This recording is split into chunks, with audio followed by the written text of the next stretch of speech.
कोल्हापुरातील रेकॉर्डवरील गुन्हेगार सूरज साखरे याच्यावर अज्ञात दोघा हल्लेखोरांनी पिस्तुलातून गोळीबार केला। या घटनेत सूरज साखरे गंभीर जखमी झाला। ही घटना आज दुपारी 3 वाजण्याच्या सुमारास क्रांतिसिंह नाना पाटील नगर परिसरात शरयू प्लाझा इथं घडली। जखमी साखरे याला उपचारासाठी खाजगी दवाखान्यात दाखल करण्यात आले। दरम्यान ही घटना कळताच घटनास्थळी बघ्यांची प्रचंड गर्दी झाली होती।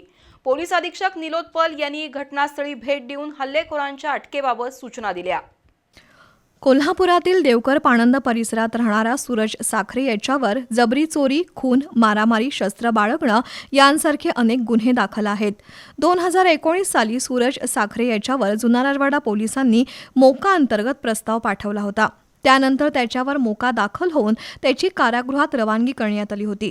2 वर्षांपूर्वी कारागृहातून बाहेर येऊन सूरज साखरेनं जमीन खरेदी विक्री व्यवहाराला सुरुवात केली होती। तसंच त्यानं क्रांतिसिंह नाना पाटील नगर परिसरात 7 मजली इमारतीच्या दुसऱ्या मजल्यावर ऑफिससाठी जागा घेतली होती। या जागेत फर्निचरचं काम सुरू होतं। आज दुपारी सूरज या इमारतीमधील कार्यालयात आला होता।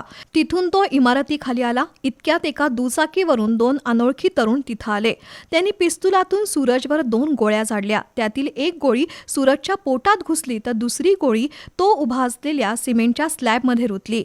या घटनेनंतर हल्लेखोरांनी दुचाकीवरून वाशीनाका चौकाच्या दिशेनं पलायन केलं। या हल्ल्यात सूरज साखरे गंभीर जखमी झाला। त्यांचं इथं ऑफिस आहे वरती, त्या ऑफिसमध्ये फर्निचरचं काम चालू आहे त्यांचं, ते बघण्यासाठी आले।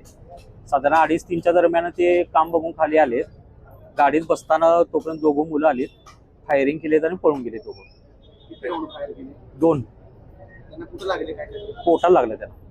त्यांच्या मित्रांना लगेच गाडीत घातलं आणि दवाखान्यात नेलं। ही घटना दुपारी 3 वाजण्याच्या सुमारास घडली। घटनेनंतर सूरज सोबत असलेल्या साथीदारांनी त्याला तातडीनं राजारामपुरीतील खाजगी रुग्णालयात दाखल केलं। डॉक्टरांनी सूरजवर तातडीनं शस्त्रक्रिया सुरू केली। सायंकाळी उशिरापर्यंत शस्त्रक्रिया सुरू होती। या घटनेची माहिती मिळताच पोलीस अधीक्षक निलोत्पल, अप्पर पोलीस अधीक्षक अण्णासो जाधव, शहर पोलीस उपाधीक्षक प्रिया पाटील, स्थानिक गुन्हे अन्वेषण शाखेचे निरीक्षक सुशांत चव्हाण, करवीरचे निरीक्षक रवींद्र कळमकर, जुना राजवाड्याचे निरीक्षक किरण लोंढे यांनी घटनास्थळी धाव घेतली। इमारतीच्या सीसीटीव्हीमधून हल्लेखोरांचं फुटेज मिळवलं। अधीक्षक निलोत्पल यांनी हल्लेखोरांच्या शोधासाठी तपास पथकं रवाना केली। घटनास्थळी तपास करताना रक्त सांडलेल्या ठिकाणी तसंच पिस्तुलातील पुंगळ्या पडलेल्या ठिकाणी तिथल्या कामगारांनी सिमेंट टाकलं होतं। फॉरेन्सिक लॅबच्या पथकानं तसंच पोलिसांनी कामगारांना त्यावरील सिमेंट हटवण्यास भाग पाडलं। तसंच पुंगळ्याचा शोध सुरू केला। या घटनेची नोंद करवीर पोलिसात झाली आहे। संशयितांचा शोध सुरू आहे। हा हल्ला पूर्ववैमनस्य किंवा आर्थिक उलाढालीतून झाल्याचा संशय पोलिसांनी व्यक्त केलाय।